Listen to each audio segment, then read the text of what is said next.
আসসালামু আলাইকুম রহমতুল্লাহ।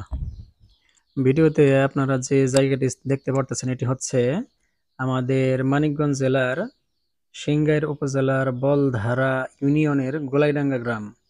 আর যে খালটি দেখতে পারতেছেন এটি আসলে একটি খাল। এই খালটি মগরার খাল নামে বেশি পরিচিত। আর এই খালকে কেন্দ্র করে এখানে ১৯৭১ সালে সংঘটিত হয়েছিল মুক্তিযুদ্ধ। তৎকালীন সময়ে ঢাকা জেলার মধ্যে সবচাইতে বড় গেরিলা যুদ্ধ হয়েছিল আমাদের এই গোলাইডাঙ্গা গ্রামে।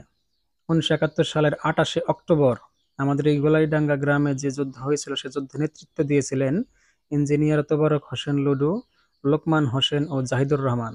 তারা মোট ৮২ জন পাকিস্তানি হানাদার বাহিনীকে হত্যা করে এবং ৫০ জনকে আহত করে।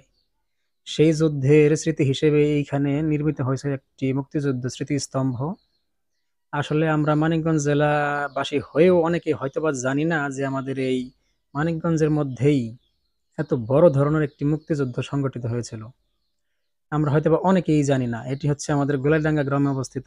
যে স্তম্ভটি দেখতে পারতেছেন এটি হচ্ছে সেই মুক্তিযুদ্ধ স্মৃতিস্তম্ভ। বাংলাদেশ মুক্তিযোদ্ধা সংসদ মানিকগঞ্জ জেলা ইউনিটের সাবেক প্রকৌশলী তোবারক হোসেন লুডু বলেন, নভেম্বরের শেষ সপ্তাহে মুক্তিযোদ্ধারা জেলায় প্রবেশ করে এবং ১৩ ডিসেম্বর তৎকালীন মহকুমা বর্তমানে মানিকগঞ্জ জেলাকে দখলদার হানাদার বাহিনী মুক্ত দিবস হিসেবে স্থানীয় মুক্তিযোদ্ধারা ঘোষণা করেন। আর এরই প্রেক্ষিতে মানিকগঞ্জে পাকিস্তানি হানাদার মুক্ত দিবস হিসেবে প্রতি বছরই মানিকগঞ্জবাসী ১৯৯১ সাল থেকে ১৫ দিনব্যাপী এই মুক্তিযুদ্ধ বিজয় মেলার আয়োজন করে আসছে।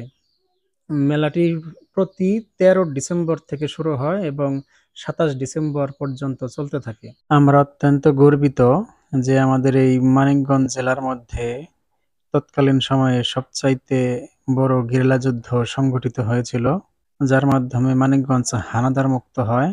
মুক্তিযুদ্ধ বিষয়ক এই তথ্যগুলো নেওয়া হয়েছে daily star Bangla December ২০২৩ online থেকে। যারা প্রথম দেখলেন যে আমাদের এই মানিকগঞ্জের মধ্যেই এত বড় ধরনের একটি গেরিলা যুদ্ধ হয়েছিল, তারা চাইলেই এই স্থানটি পরিদর্শন করে যেতে পারেন।